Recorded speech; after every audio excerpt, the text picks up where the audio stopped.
The following program contains the opinions of the host, guests, and call-in participants. These do not necessarily represent the views of this show's distributors or sponsors. This program may contain obscene, profane, or otherwise objectionable language. Viewer discretion is advised.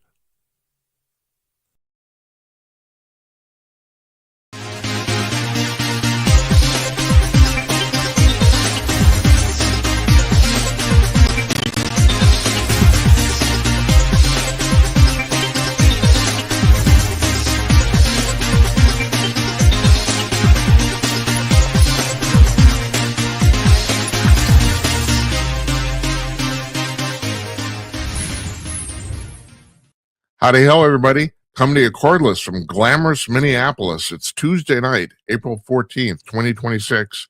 I am Jim Peters, and welcome to another edition of Jim Peters at Night. This is episode 337, if you keep score at home. Who would have thought that? It's unbelievable. Our guest tonight is Paul Blake Smith.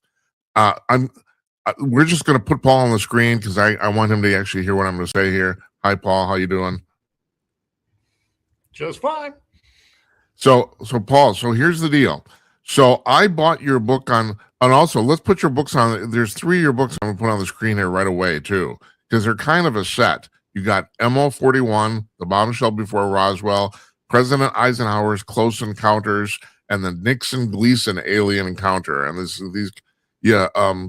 I would suggest you buy all three of them. I haven't. I'll tell you, Paul, I haven't actually bought MO41 because there was no Kindle copy of it. But I bought your book on Eisenhower last year, and I loved it. And I was like I told you off the air. I'm so impressed with the amount of research you did. This is the thing. These books are copiously researched, and for people don't think people in the UFO community aren't serious. You have to look at this. I mean, this is really amazing. I mean, I cannot tell you how impressed I am. The amount of work you put in this is unbelievable. But I bought your book last year on Eisenhower.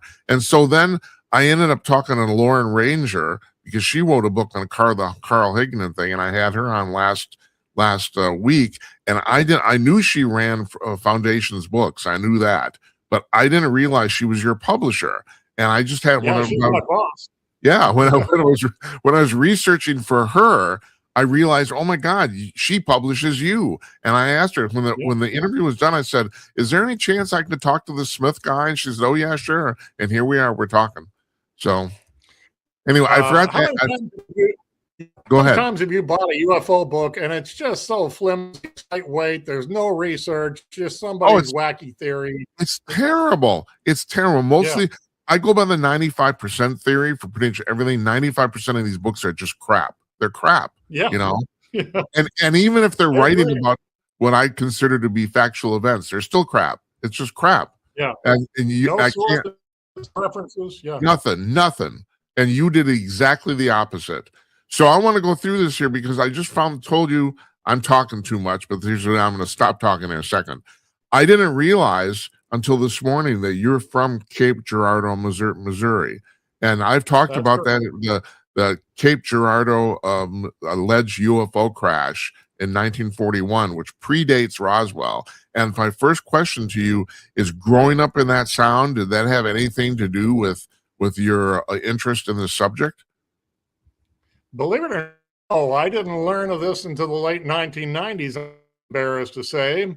I lived in Cape Girardeau my first 30 years, and my grandfather was a judge and my dad a paralegal, and they did not know the story. But when the story broke in the news in the late 90s, they recognized all the names that were popping up because they knew these people. And apparently in Cape Girardeau, some people, others were very frightened for the rest of their lives and didn't say anything. So the book, I'm researching the heck out of that. Again, it's been 10 years since my first book on that. I've got a few corrections, some updates, some new information. And that'll be out July 6th from Llewellyn Publishing. And so your book, MO41, the Bombshell, is basically about this incident. Did you, because you were from there and your family knew people, did you have an easier time researching this than others might have had? I think so. I knew the lay of the land, certainly. Any of these places I was familiar with. More research, I was a number of things myself, including how many times Senator Harry S. Truman, the Grand Master Freemason of the state of Missouri, was in and out of Cape Girardeau, and that Franklin Roosevelt was in and out of Cape Girardeau in 1920 while he was running for vice president of the United States. So there were connections. So many people were Freemasons. They helped the secret. That's what Masons do. They're good people. Was a Mason. And so it just kind of got buried, especially when World War II happened about later for America, our involvement in the war. And it just showed everything, and it was all, but we're slowly piecing it together today. Yeah, this supposedly happened in was it April of 41? Right, late April of 41. We were with All Nations, but we had just started the Lend-Lease program of manufacturing guns and ammo and tanks and such to lend to Britain to defend democracy. So we were edging closer, but we were not part of World War II when this crash occurred. Is the crash site known? And like with your familiarization of the city, did you know where that location was? People claim to know it precisely. I don't know the general location, and if I did know, I would not tell anyone. This is private property, and it's a farm, and people can't showing up and traipsing all over the place. There are no fences, and it's somebody's business, and you can't have a bunch of tourists from all over the world on this place. And I didn't want you to spill that. Sued. Yeah, I would get sued if I told the exact location, I'm sure. So I'm keeping my yap shut. I just want to know if you knew where it was. So you do. A general location, the specific crash site where we go and pick up maybe soil and have it tested? No. Oh, okay. All right. So now, do you want to go through the story here? What happened? I mean, I know basically, but I'm sure you know way, way better than I do. Like what happened in April in 41 in Cape Girardeau? There was a description. There was a minister who spoke up to his family that night and said, I go, and it was from someone associated with the department. He showed up quickly in a car and took me about 13 or so miles out of town to a farm where there was a fire in a field, and firemen, policemen, the press, and various farmers and onlookers were mingling around and staring at this metallic debris that had set the farm field on fire, and there was smoke, and was trying to put it out any way they could. And there was a round crashed disc, silver disc. The pastor said that he was told that was apparently a crash, because apparently the airport was not too far from the crash site. So they were all, a plane with a fuselage and wings and propellers and all that stuff. What the round silvery gray craft that had broken open, and there were three gray little people, as one woman told me. She heard the adults talk at the time. Little people, little on the ground, apparently inert. One was barely breathing. So the minister kneeled over him and tried to read from the Bible some prayers and pray for his eternal soul. The creature stopped breathing and died in front. So it certainly appears though they were bio-robots, partly biological, partly cybernetic. They were all identical as a punch mold with big heads and black eyes and long rubbery arms and legs, as if they weren't really meant to walk around too much. They were just like limp dolls.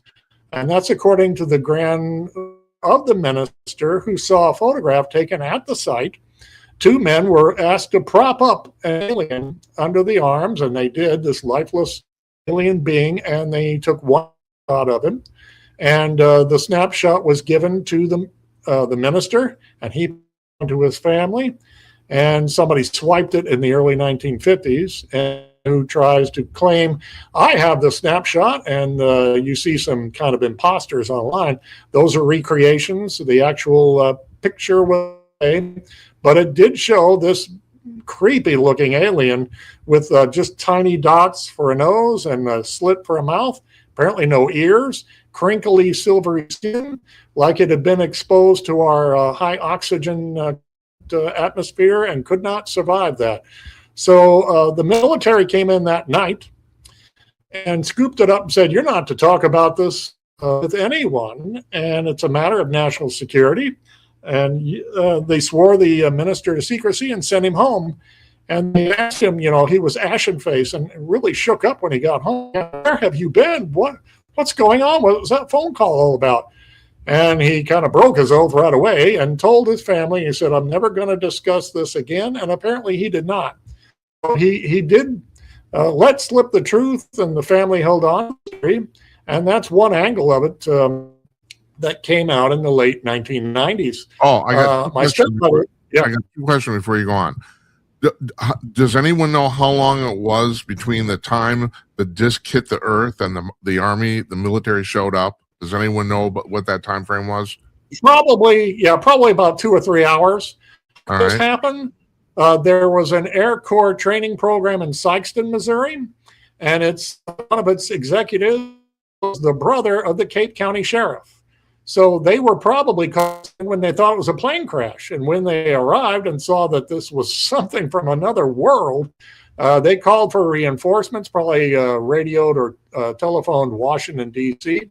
There was no Pentagon in those days. The War Department would have handled it. And they scooped it up on orders, I'm sure. And so we may never know exactly how long it lasted in Sikeston, but I think only a day or two before it was flown to Washington, D.C. And it was the crash recoveries, 3 dead bodies and a silvery gray disc that had been damaged were seen by 2 different witnesses, one of them a minister, in Washington, D.C. So the story really hangs together. All right. So my second question, other than the military that showed up, do you have any idea roughly how many residents of Cape Girardeau actually saw this thing other than the minister? Do you have any idea?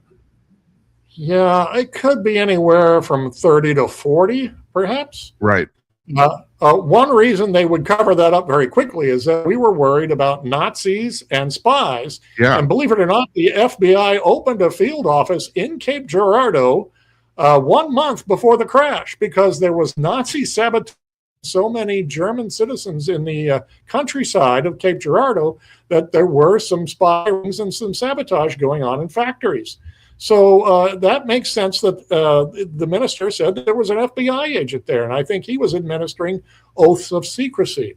So the story, again, hangs. Yeah. All right. So next question. Did the minister ever, or anybody that saw this, any of the residents, were they ever, after the fact, were they ever threatened or harassed by by government people? Or specifically, what I want to know is that photo. Is there any chance it was stolen?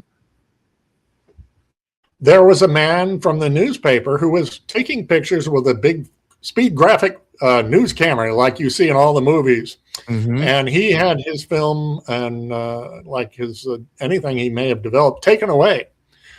He was known as One Shot Froney, and he was a distant relative of our family. Oh. And he was Garland Fronebarger was his name, and he was used to taking with a small hobby camera, a Brownie box camera, one picture, and he would walk away because he was a cheapskate and he wanted to save on film. Even though this was like the biggest story ever, right. They propped up this alien. Yeah, the alien. He took one snapshot and walked away. It was that apparently newsman who showed up on the minister's doorstep about 2 weeks after the crash and said, "I have a copy of this. I want you to have a copy." So there could be other copies that he hid somewhere in Cape Girardeau or stuffed in his attic or down in his basement. I think if he ever tried to pull it out, they warned him pretty quick. You keep your mouth shut. You turn over all copies of this, they probably came down on him pretty hard. Yeah. Now, I've often said that this is probably the first reasonably documented UFO crash in America. Do you think that's true? Do you know of any others? I think so. There was one in Aurora, Texas that was an aerial crash, Oh, and some right. people think it might have been alien. Two different well-known UFO researchers, one Burns and the other is Kevin Randles, looked into that story and said, alien here. It was just an aerial crash of some sort of little vehicle that might have been a steel balloon from like Fort Hood or Fort Worth in Texas that windmill. So I think Cape Girardeau really was the first UFO crash in American history. Yeah, interesting. All right, so let's go forward here. So you've written two books, both on Eisenhower meeting aliens and Nixon and Gleason. Nixon taking Jackie Gleason to see aliens. But the thing I found interesting in your book on Eisenhower is you talk about the fact that there's a good possibility that before 1954 or specifically 1948, Truman might have met an alien too, right? We might well have had a crash. The as Mexico crash may have been real. One man named Frank Scully, I think it was, looked into it, and then apparently some government people sent in some scammers to lie to him about it, and then that made his reputation look bad. But other people have come forward with some information, some bits and pieces that some alien bodies were recovered and creature was still alive.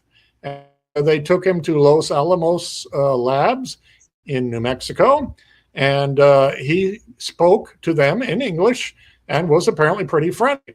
So they gathered some information, and they even found on the spaceship itself that crashed a kind of high-frequency radio communication device, if you want to call it that. And he apparently cooperated, showed them how to use it so they could communicate with his people. And about a year and a half later, they managed to set up a landing for his people that he be allowed to go back to his race. Sounds like a pretty wild story, but you have to read the book. And if you're ever interested in the Aztec, look it up. You know, the one thing that really impressed me about your research is how you documented the logs, the presidential logs, and the diaries of all these people involved. That must have taken an enormous amount of work, especially going back so far. Yeah. It's digital. The president now has them online, but you got to know a specific date and what to look for and what means. So again, I try to put every bit of research I can into this and back up my case. It's still a circumstantial case, but many a court case is won on circumstantial evidence. So I think this surviving alien may have had contact with a high-ranking official in the Truman administration named Dwight Eisenhower, who took office shortly after Truman finished his time, obviously on Inauguration Day, 1953. And apparently there were high-frequency radio communications by the military to set up a specific time and date for an extraterrestrial race of fully human-like beings to land at a secure airfield in America to communicate face-to-face. And I think Eisenhower went for it. So you brought up, I didn't know this, the fact that Eisenhower was actually Truman's Joint Chiefs of Staff, right? Right. And a couple other high positions that he was like the most trusted man in America, even before he became president, a war hero. Everyone loved Ike, and he won in a landslide. So who else would you have entrusted this top secret, very sensitive issue of the Aztec crash and the recovery remains and this friendly alien who is willing to communicate? And his name was Centimus? Is that what they called him? Yeah, Centimus. That's the best they could come up with. And this is all confirmed, by the way, in the documents I put in the book, in the appendix, which was leaked in 2017 from a January 1989 Defense Intelligence Agency briefing that mentioned the Aztec crash and that Eisenhower did allow communications with this human race and that he did go to meet them, and in fact, 3 different times. So it confirms everything. I'm going to stop you here again. The one thing I found really interesting about your book is that, the Majestic 12 documents have been debated and debated forever. But according to your research, there's other verified American military documents that reference them, right? Right. Eisenhower briefing documents are debatable.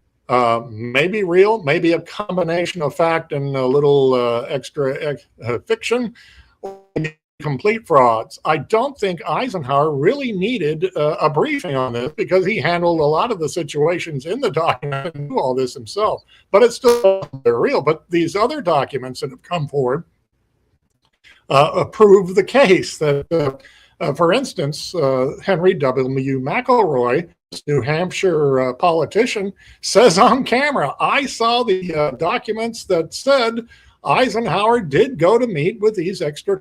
They approached him with the idea, and he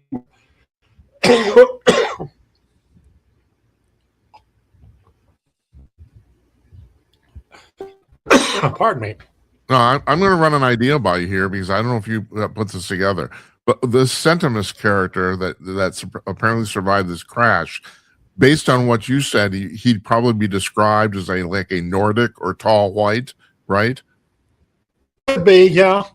Very human-like and friendly and educated, and he knew all about what we're doing here on planet Earth, monitoring and observing us. And so it may have been a case when Eisenhower went to meet with aliens in '54 that they were Septimus and his friend. So you said, now I don't. Maybe I got my timeline screwed up here, but from what I remember, you said that Eisenhower met Centimus and that they arranged for a way station for their race to come and land here to do repairs and stuff like that. Is that right? Kind of like that, yeah. First in 1948, when he was taken into custody, I guess for lack of a better term, the friendly alien, they eventually moved him to an outpost for Army intelligence out in the Vermont. And at the same exact time, as I point out in my book, Eisenhower abruptly leaves his job as Columbia University president and said, I'm going on a health-related vacation. And he loved to go hunting and fishing in Vermont. So, you can put the two together. Yeah. And that could have established a relationship. There are other reasons why I say that in the book. But the aliens who communicated by high-frequency radio and set up this encounter with Eisenhower in '54 may have been of the same race and proved themselves friendly enough and trustworthy. Let's put it this way. If Eisenhower had gone on a golf vacation to Palm Springs and he had a report that aliens had landed not far away and no one knew in advance and knew nothing of this situation, you wonder how fast they would have slapped Ike on a plane and got him, for security reasons. But they did not do that. Right. So the reason I brought this up, are you familiar with the story of Charles Hall, and the tall whites, the physicist? He said he was assigned as a weatherman at Nellis in 1965, and he said they had a secret base there for aliens, and he dealt with them for 2 years. The amazing thing is, I found that his description of the aliens matches almost exactly your description of Centimus, that they spoke English. They could pass as humans, basically, or kind of weird looking humans, but they could. They were very social. They knew all about humanity. He said the very same thing that you're alleging, which I find very interesting. Yeah. Since my book came out, there have been a couple of stories online with scientists and cosmologists who they're speculating, but they feel based on facts that there are a number of Earths, many of them probably in our galaxy, and that they have produced human life. And some are probably more advanced than we are, and some are not quite as advanced. It just depends upon what stage they're at. Some of them could have mastered space flight. But it's conceivable that humans could have come to Earth in past and certainly in the mid-1950s.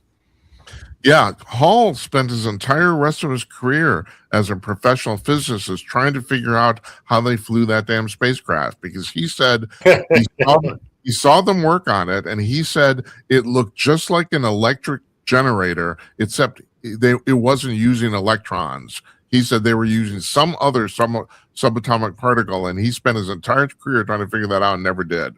The guy's in his 80s No. Yeah. Was that intact?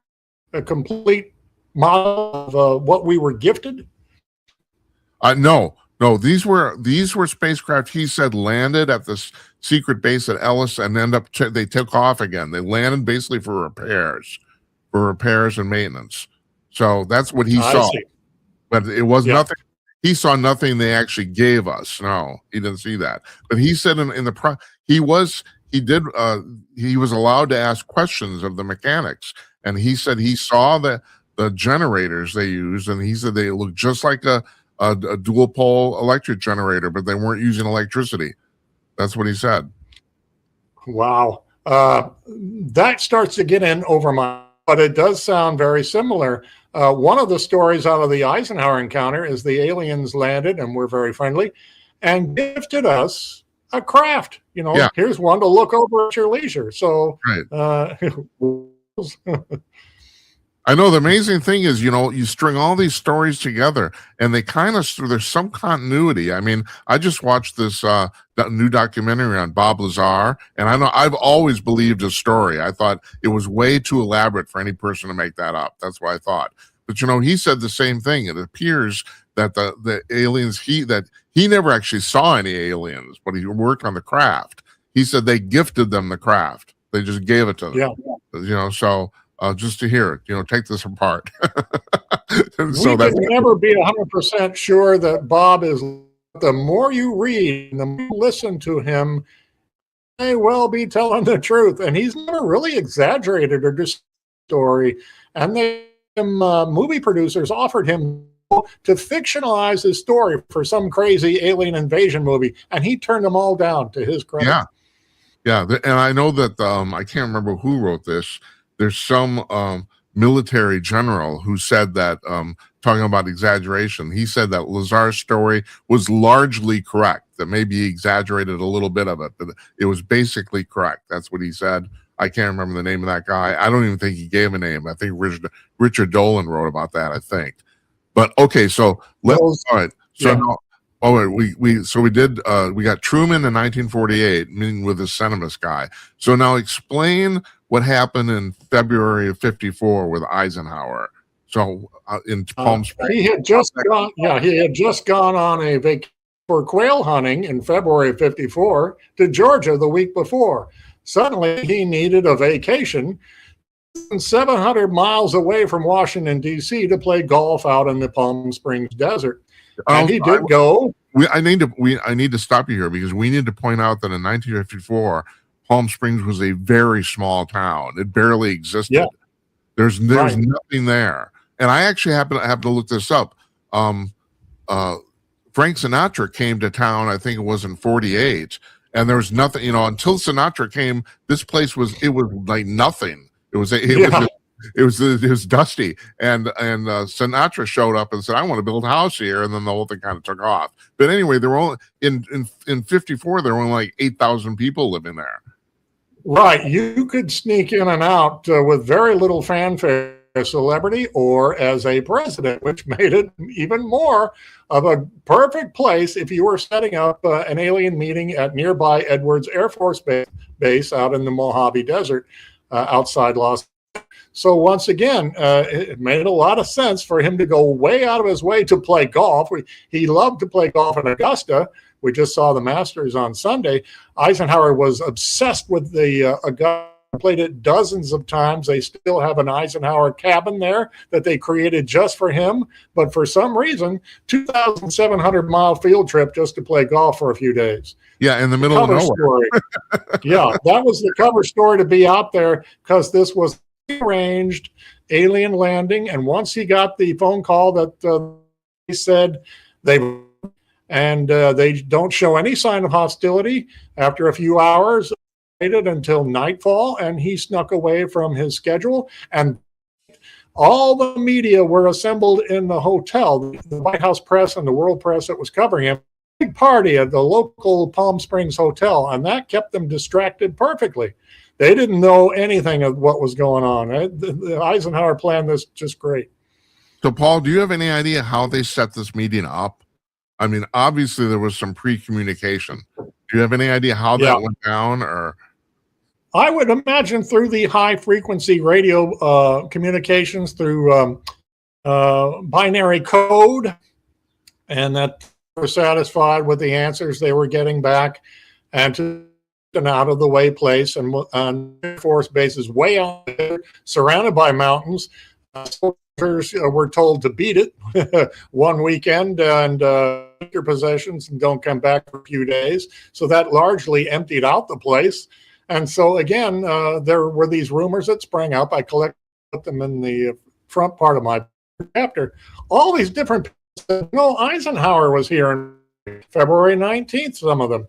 Even some photographs of him taken from some movie footage that was capturing him with alien creatures that came down on the runway out on the Edwards base.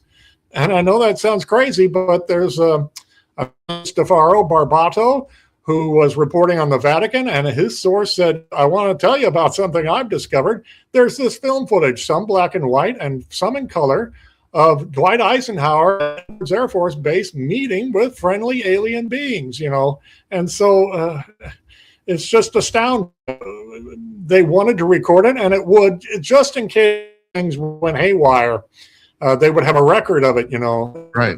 So like a little action, I guess. And the thing is, and I pointed this out before too, that before like the 1970s, it was extremely difficult to fake photography. I mean, basically only a Hollywood, even getting down to the JFK assassination and some of those photos, the only two entities in the United States that had the resources to convincingly fake photography was the movie studios and the government. That was it. So if they took, my point is, if somebody took movie film of this meeting, it's that if you saw it, that was probably legit. The idea of faking that would be very difficult. Yeah, one of the eeriest parts of my research, do you remember this guy who looked just like Eisenhower, just happened to show up even though he was a New York City filmmaker?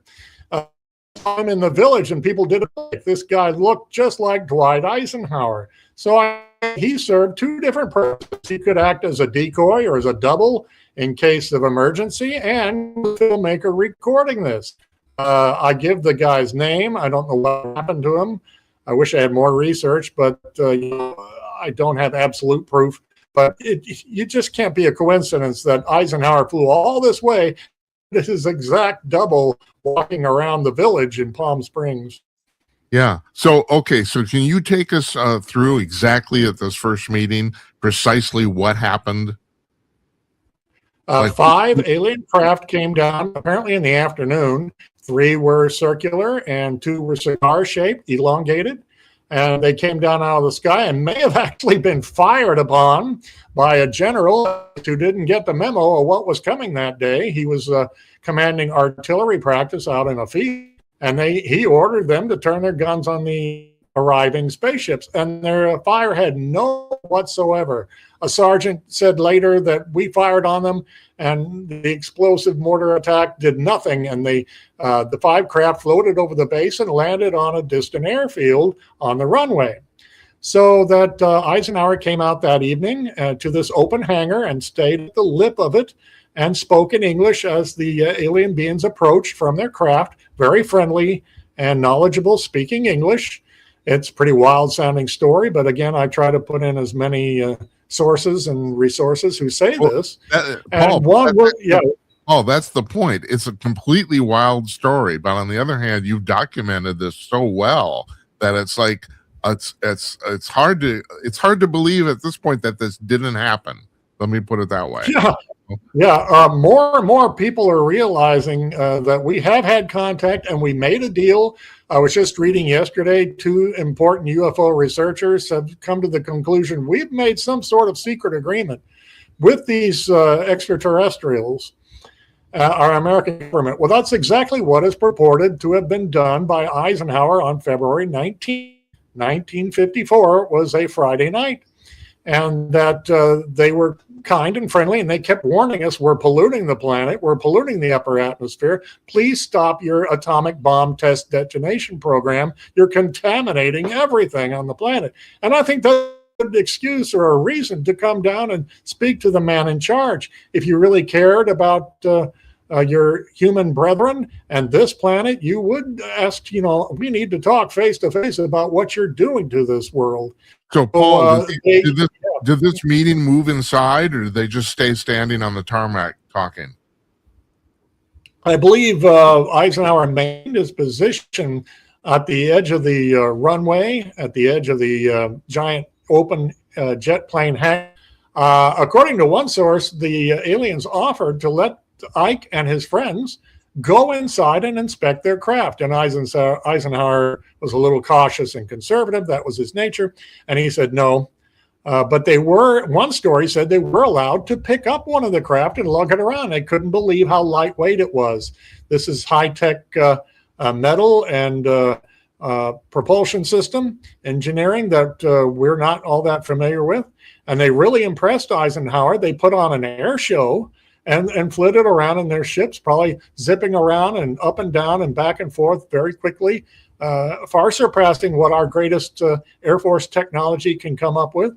And then they did something else that caused Eisenhower to apparently get extremely worried. What was that? Once the air show was over, the aliens stepped out of their craft and reached Eisenhower on the runway.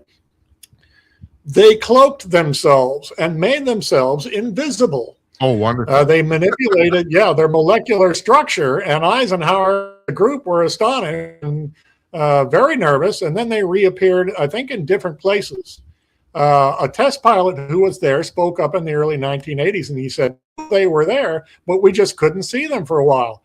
So that really shook up Eisenhower, like, oh my God, we can't have this going on planet Earth. It would cause social chaos. And he was probably right. People would panic at aliens like this, as friendly as they are, landing, flitting about in our skies, landing, trying to talk to people, making themselves invisible, or maybe camouflaging us, what they call in Star Trek cloaking, a cloaking device. And that this was real, and that this was too much for Eisenhower to accept. Well, okay, so how long did this meeting last, the first one? Oh, an hour or two, I would think. They talked, and there were no weapons present, no sign of hostility, and just invitations to do this or that and to discuss their bomb detonation program that was going on. And indeed, in about 8 days after the meeting, I think it was, bomb went off, Castle Bravo explosion. Look it up online. It was far worse than anyone thought. All our scientists were totally unprepared. It was devastating in the South Pacific, and it spread nuclear contamination and kind of made the Eisenhower administration look pretty bad. Huh. And in the first meeting, these were once again what generally called the Nordic aliens, like the tall, blonde, human-looking ones, correct? Yeah, one person called them the Etherians. Another called them just the visitors. It might have been Nordic-like, very human-like. I don't know how tall they were. One Army operations manual was leaked many years later from April of '54, just weeks after the event, and said we're being visited by at least 3 or 4 races. And one of them looked very human-like, and they're only about 5 foot tall with very little hair like fuzz on the top of their heads. But they look a lot like us. And the test pilot said later they looked a lot like us, only were slightly misshapen by human standards. Right. Did they mention at all where they were from? If they did, I could not find it out, to my chagrin. It would be interesting to know, wouldn't it? How far off in our galaxy or from another dimension did they come from? I was not finding that out. And so now this was the first meeting of 3. Is this correct? Yes, at least according to this 1989 leaked Defense Intelligence Agency document, that there was an agreement drawn, had to be refined and ratified by both sides. So they met again in July of '54, and I found a little Eisenhower schedule where he could have done that. And then again in February of '55. number of witnesses who came forward, and some research by Campbell, he's passed away by now, who said that I flew into Holloman Air Force Base, I believe it was in New Mexico, and stepped out of Air Force One, which was the Columbine then, his special airplane, and 2 discs came down over the runway, hovered in midair, according to eyewitnesses, and the other one landed, and Eisenhower met with it for a little bit. And then he went into the Air Force Base and he swore everyone to secrecy and said, we want to discuss this. This never happened. It's a matter of national security. Sound familiar? And so he got in his plane and flew back to Washington. So that may have been the formalizing and ratifying of the agreement that aliens would not and show themselves, not trigger a panic in this world. And in exchange, we would give them some technology and some perhaps biological specimens, according to this document, and they would give us some in return. And they would set up a base out in the Nevada desert, sounds like kind of like Bob Lazar here, where they could land and interact maybe with a few of our or military intelligence personnel, but conduct their own experiments on the surface of the Earth with our gravitational field. Hopefully, nothing sinister was going on. I haven't found anything negative or scary from the Eisenhower encounter stories. It sounds pretty benign. And that's part of the story that dovetails into what Charles Hall was talking about. So this it happened, and you said they basically finished this in 1955, and 10 years later he was at Nellis, and he said that there was a secret base for them there. So I just find that kind of interesting. And of course, Nellis is in the test range. So finding out a whole bunch very slowly, drip by drip, as the decades go by, and people start talking like Bob or your source. I just wish more people would stop disappearing. There was some news this morning, the 10th person with like this nuclear reactor, possibly alien technology, has disappeared, and they don't know where these people went. And I've been following this, Paul. So there was a development this morning. I haven't seen that yet. I saw where a headline claimed the 10th person has been found vanished. Yeah. Point out, I feel fine. I don't feel suicidal. I'm not going anywhere. I hope you are too. Don't believe any story that I suddenly jumped off a bridge. So no, I'm going to McDonald's, Paul. Well, that'll kill you. Yeah, that's right. That was good. Okay. All right. So let's go then forward to 1973, same in February too. And so people don't, now this is all well documented. Richard Nixon is the president of the United States, and one of his best friends is Jackie Gleason. Right. I mean, that's a matter of fact. That is. Photographed golfing together for a long time. According to a real estate man, Jackie's UFO house that he finished in 1950 outside of New York City in Peekskill, New York, had celebrity guests, including Vice President Richard Nixon. He was in the UFO house. Jackie recreated a space. Isn't that incredible? It's still there, and it's still being out to people. One of the people who rented it was David Bowie, the rock star, who's also obsessed with UFOs. Jackie and Nixon were friends. So now Nixon was, of course, Eisenhower's vice president. Supposedly Eisenhower was kind of famous for never letting Nixon in on anything. They did not turn along. But did Nixon know about any of this stuff that was going on with the tall lady? I don't think in the first was, but it became more obvious that Nixon was loyal, intelligent, and that he was going to be of the party in 1960. So I think Eisenhower finally took him his confidence and briefed him on the matter. And there's even a source that says, I went to a briefing with both Nixon and Eisenhower on what we have in alien technology. And he said Nixon's eyes kind of popped out like it was somewhat new to him. That in the late 50s. I think he was at one point, Nixon took over as president in January of 1969, and he was already supported by Gleason, and they were golfing buddies, and they both had a home in South Florida, and Jackie in the Inverary golf course there, and Nixon got a home in Key Biscayne to go to, and he went there like many dozens of times in his presidency. So they were there golfing together. They even golfed together a few days before the moon landing in '69. I thought that's kind of interesting. Yeah, and the other thing is, I find that this is completely off topic, but I find Nixon's relationship with Bibi Rebozo completely fascinating, because apparently these guys, neither one of them were real talkers, and they would spend, like, according to the aides and the bodyguards, and you brought this up in your book, they could spend like 2 hours in each other's company and not say a word, and they loved it. Not say anything. Yeah, they knew Nixon had a lot of secrets, a lot of information he had to digest, and he knew some thinking. So they would be like side by side or go out on a boat and breathe a word to each other. And they were close friends. Yeah. And Bibi Rebozo had a house next door to Nixon's on the Key Biscayne, where they had a helipad.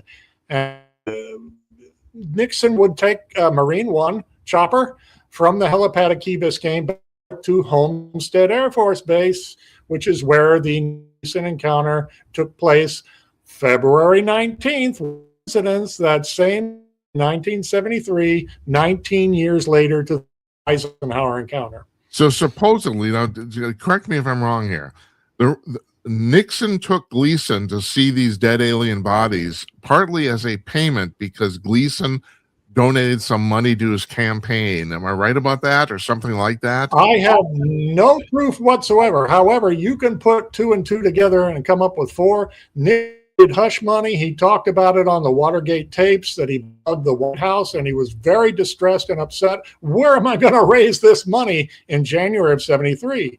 After the Nixon encounter, Nixon was completely blasé and said, "Oh, well, we've got that. I know we can get our hands on it quickly."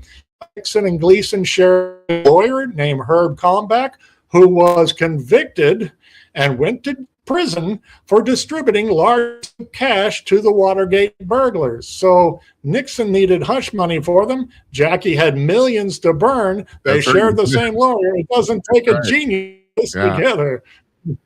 And you alluded with this with Gleason's UFO house, but Gleason was obsessed with UFOs and aliens. Oh boy, was he, like no one in America. Yeah. He had a library of over 1,000 books on the paranormal, mostly on UFOs, calling up UFO authors, UFO producers, people empowered to talk about UFOs. There's some people think he had the best library on UFOs in the entire country. You know that he. Yeah, and it's still at the of Miami. They have control of it now. You can go and see it if you're down there. And it's probably getting yellowed and weathered, but his whole letters, books, he would go to a paranormal bookstore so often in the Miami area, they just started shipping stuff to him directly, and he was delighted. He ate it all up. He wanted every information. Right. So on this weekend, Gleason is actually attending to his celebrity pro-am golf tournament, right? Right. On Monday, February 19th, Nixon flew in by helicopter to the chopper pad at In Golf Course, right behind Jackie's house. It was. Jackie got a golf cart, went rolling right to pick him up. I talked to one of Nixon's surviving aides who was there, and he said, "I thought for sure I was going to see Jackie decapitated on live national television because the chopper were still going, and if he didn't stoop," he was kind of a short man, but he was not, happily. Nixon got in this golf cart and went over to these microphones and addressed the media on live national television. And Nixon answered some questions, and he wanted to show his support for Jackie. And so Nixon's chopper pilot, had the coordinates for the Inverary course, and I think he was sent back to pick Jackie around 8:30 or 9 o'clock that day. And the pilot took him directly to Homestead Air Force Base. Right. And this is the part of the story that's apocryphal, and you basically counteract it.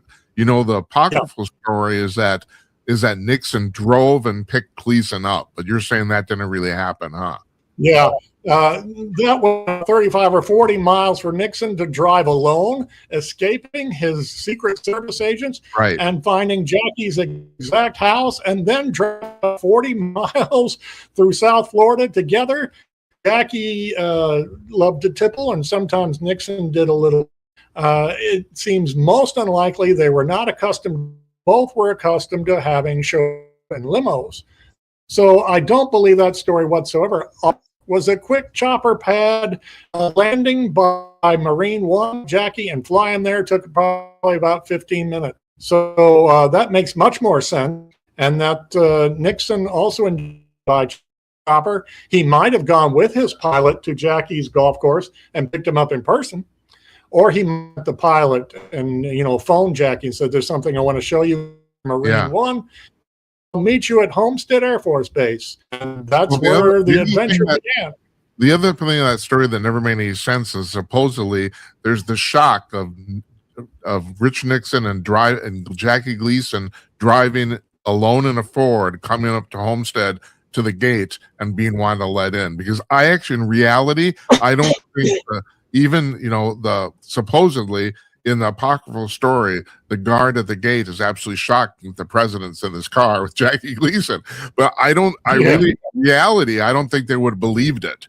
I don't think they'd let those people in. So that's why I also seem to, I believe your version of the story here. So they helicoptered in, and then what happened? Jackie's wife said that evening, again, face all shook up, nervous and trembling and smoking, and said, "I've just seen the bodies of alien beings at Homestead Air Force Base. Nixon showed me the proof." And she said, "Oh, come on. Where have you really explained the story?" That he was met by Nixon, and they got this vehicle and had 6 bodyguards. No, he said a little team of bodyguards. He gave the number. And they went across to this remote part of the base to a kind of laboratory. It was also guarded by an armed soldier. And they went into this laboratory, or maybe a morgue of sorts. And there were all these kind of examining tables. There were 4 small dwarfish aliens stretched out on tables. He said they had big pointers, big bug eyes, and were creepy little things, all matching, all identical, sounding exactly like the that attacked the Sutton family in Kentucky in 1955. Familiar with that case? Mm-hmm. And I'm a little unclear on this. Now, we get the story mostly from Jackie's soon-to-be ex-wife, but did Jackie ever talk about this before he passed away? After my book came out, there was an online article that said Jackie was approached by Hollywood producers who kept asking him, and he said, "Nixon showed me the proof. I know it's real. Nixon showed it to me. That's all I want to say." So he confirmed it outside of his wife, Beverly. Beverly claimed in an article that she started to write for a tabloid that Jackie was stunned but excited and saw the alien bodies and got a good look. And he may have seen something else. There was another source that says Jackie was taken to an airfield hangar on the base, and it opened up for them. And Nixon showed him this silver disc craft that was sort of activated or alive, and it was up in the space and had to be held down by tethers inside this giant hangar. And that, of course, would have been something, $1 million. Jackie may have paid $1 million for this. He wanted solid proof of life for extraterrestrials. He kept on with this offer for many years on the radio in New York City and elsewhere. I'll give $1 million to anyone who can show me the proof. Well, I think he got his money's worth on this night if he did indeed see an alien craft and 4 bodies. And that was it, apparently. At least that's all he told his wife. If there was more chicanery going on at Homestead, he didn't say, and I haven't uncovered it. But it's interesting that it was February 19th, the exact night at an airfield in California, that Eisenhower did what he did. And since my book came out, I've got a source who's got connections far greater than I do. He said, "I didn't know about this Nixon story at all," asking my connections in the military, in the diplomatic corps, and in the media, some in Europe, and they said, yes, that story is actually true. Mr. Smith is correct. And that there was some business to be conducted between Nixon and extraterrestrials, friendly ones. And that's why the night of February 19th is no coincidence. Whether Jackie was allowed to see that or not, I don't know. Interesting. So now you brought this up when we started here, but Tim Burchett, the congressman, who's been one of the 3 leading congressmen on basically UFO disclosure, he said last week that he was told in a skiff in an official capacity that the United States government had made contact with aliens. He said that publicly, which I find really interesting. He is doggedly determined. He's making some inroads. He's finding out what UFO researchers have been saying for like a couple decades, that it is true. It's just so hard for some people to open their minds and accept. And when you get into Congress, answers, and not too many are coming. On the night of February 19th this year, Trump issued that declaration. I'm opening up all the files on UFOs and ETs. And what have we gotten since then? Not a thing. Oh, shit. I didn't realize it was the anniversary. I didn't realize that. Yeah, is that mind-blowing? Of all the times and dates, he picked the night of February 19th, 2026 to make this big announcement. And so I don't think the military and the government are going to cooperate. They see a president as a passing public official. He'll be out of office in a year or 2 or 3. And why should we cooperate with him? Right. Now, there's supposedly this rumor going on that on the anniversary of Roswell, about July 9th, that he's going to actually tell the public that, that aliens are here. I don't know. Have you heard that? I have. I'd like to see it, but I'm a little skeptical. I am too. My personal thing is I think he'll do it like 2 weeks before he leaves office. That's what I think he will do it, because his ego, whoever does this is going to go down in human history. I mean, there's no doubt about it. Yeah. I think his ego is the type that he would love that. So I personally think he's going to do it, but I don't think he's going to do it in July. I don't. All of our presidents go on talk shows and they ask Stephen Goldberg, Jimmy Kimmel, Jimmy Fallon, all right, are we being visited or not? And they give kind of a smarty cat answer. Well, I could tell you, but then I'd have to kill you. Well, maybe, and they laugh and they make a joke. Well, what does that tell you? They won't give you a straight answer because they know the answer is yes, we are being visited. They think we're all a bunch of children who couldn't handle this, that will panic, up our religion, our job, our education, and I don't know, go out in the desert and commune with nature or something, or wait for aliens to show up. It's kind of sad that our government doesn't trust us. I could understand it in Eisenhower's day, maybe in Nixon's day, but today, we are saturated with everything alien in movies, TV shows, magazines, comic books. The internet is full of stuff. And, we're much more conditioned and prepared for this announcement today. Yeah, but Paul, let me run something by you. Do you know who Jazz Shaw was? He passed away about a year and a half ago. He was basically the UFO writer for Salem Media and the Debrief. I mean, he was a regular on my program, and him and I were pretty good friends. We disagreed on only one thing, and that was the disclosure thing. It's not that I disagree with you. I think the American public is ready for this. But the thing is, whoever makes this announcement to the American public announces it to the world. I don't know if the rest of the world is. That's where I'm coming from. I think it's like regardless of politics here, there's countries in the Middle East and in Asia that are basically 200 years behind us. I don't know if they could handle it. Yeah. Every time we get a date for something big that comes up, nothing much happens. Having said that, there's a CIA former operative named John Ramirez who says something big is coming in 2027. And so I think there's enough that backs this up. We'll see something of an extraordinary, possibly extraterrestrial nature. I don't know what, but they may be putting off an announcement until then. So we'll just see. Yeah, they've been. The dates 2026 and 2027 have been floating around for about 15, 20 years. I mean, so I don't know, true. And I don't know how you're right. I don't know, and I don't know how they could do that far ahead either. But that's I've heard the same thing you've heard, it's either this year or next year. So I don't know. Yeah. I'm not too frightened. I think if aliens wanted to invade us or attack us, they would have done long so before we're all armed to the teeth and uncovering bacteria and germs and destroying our planet, and that's what killed the aliens in War of the Worlds was bacteria and germs and such. We're more diseased than ever here on planet Earth, so I don't think we're going to be attacked or enslaved or anything like that. It's pretty obvious. If they were gonna kill us, they could do it in a half an hour. Yeah, really, or maybe less than that. They would have done it already. Yeah, so I'm not too worried. I'm not either.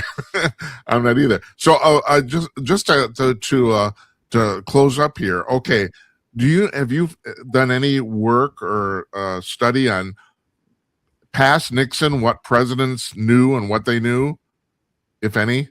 Yes, I just happened to be working last months on Reagan's close encounters and what he may have known and what he was told. He was not obsessed, he was very interested in the whole UFO ET thing almost his whole life, surprisingly. As a boy, he read the Edgar Rice Burroughs sci-fi series, John on Mars, and he got alien life form and may have had 2 or even 3 encounters. And I'm putting it all together. That'll be, maybe I better get that out before 2027 comes along, in case some wacky happens there.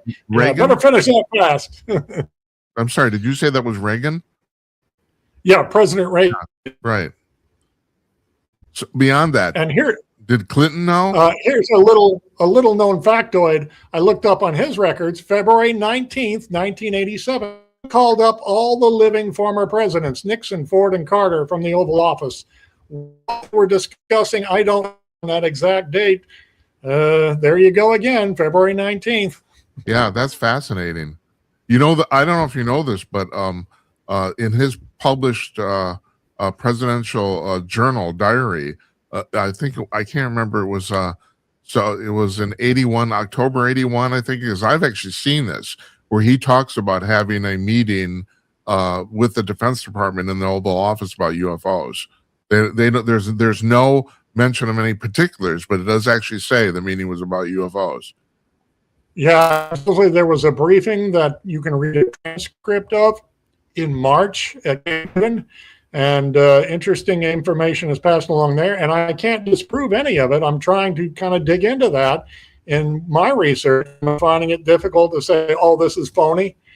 He may have been so curious and had a Q clearance as of 1967 when he became governor of California that may have been trusted with the facts, especially since he had his own instant sighting while flying aboard a Cessna over California in 1974. Are you familiar with the fact that supposedly he was actually not abducted but stopped? Are you familiar with that story?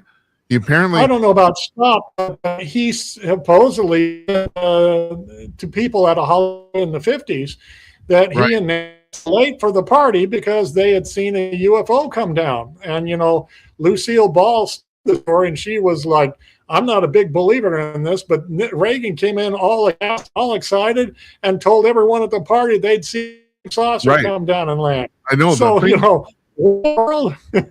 Whether that happened is up to debate, but him at that party telling people is pretty much verified. I mean, there are too many people that heard it. He told everybody at the party. So what book you have a book coming out this summer? Yeah, July 6th. It's called The UFO Bombshell Before Roswell. It'll be a version of my 2016 book and have all I can muster some new tidbits and information on the 1941 UFO crash in my hometown of Cape Girardeau. And maybe we can do a whole separate show at that time. And it's a fascinating subject, as we've discussed. Right. We'll have you back for that for sure, because that story, I mean, I've been talking about this just generally here because the thing is everyone assumes that Roswell is the big deal, but in reality, I think this is Cape Girardeau because it was basically the first one, 6 years before Roswell, we had the proof right in our hands and out from under it. Yeah, so no, we'll have you back in June, July, okay? All right, thank you very much, Jim. I can't thank you enough. I'm enjoying, and I'm going to put your book on the screen here again. There are 3 of them. There's 3 books here now. The Eisenhower one and the Gleason one are available in Kindle. Unfortunately, the MO41 Bonifacio one is not. So right, that's the older one. Yeah, that should be out of print, but that's why I'm printing up a new one. yeah, That'll be far more updated, contemporary. Paul, as of this morning, you could buy the paperback version of MO41 on Amazon. They were selling it. So you're not supposed to be able to. It's a long story. I wish they would deep six the original version, but my new book this summer will wipe that out, and you'll want to get the list. yeah. Wait. Well, just wait. Right. Wait a few months to get that. I can't tell you enough how impressed I am. I want people who watch this to realize that you've researched this so carefully. I mean, it's like you've taken 2 or 3 meetings and it's 300 pages, but the thing is, you're a very good writer, and it's well worth plowing through. It's not difficult to read. It's very entertaining, and your research is just impeccable. And so once again, I really want to, you got kudos for me, and I want to thank you for that, because these things, they need that. They do. Because like you said, and that's another discussion. We'll talk about that in June too. Why are people so afraid of this? That's the other thing. So I don't know. Right. I thank you. I try to give the readers the money's worth. Yeah, you're doing a great job. Great job. Thank you. Thank you, Paul. We'll talk to you soon. Okay. You take care. Bye.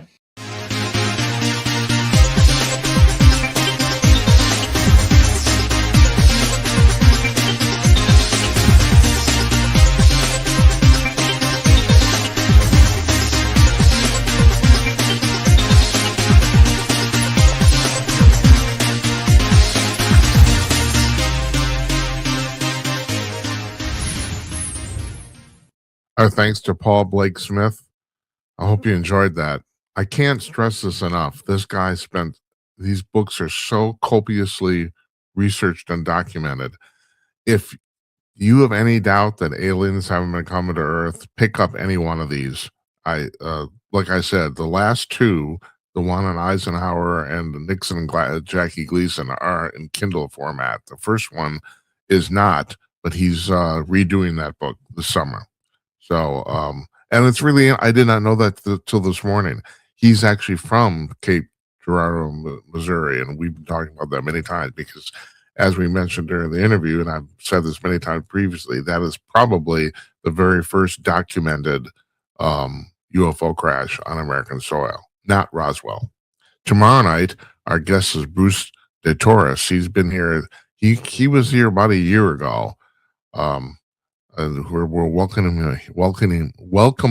him back. His book is called God, School, 9/11, and JFK, and he talks about how the government lies to us and how we shouldn't lie to ourselves. I'm expecting a metaphysical discussion on a whole bunch of stuff.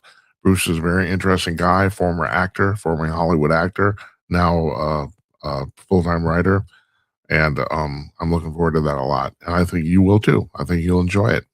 So that's tomorrow night. That's Wednesday, the 15th. Yeah, tax day. I'll be damned. Why am I smiling? I shouldn't. Anyway, thanks again to Paul Blake Smith. That was terrific. We're cutting this short tonight because that was so long. So no footnotes tonight. We'll try that tomorrow. Good night, Uncle Donnie, wherever you are, and good night to you, wherever you may be. We'll see you tomorrow night, folks, with Bruce de Torres. See you then.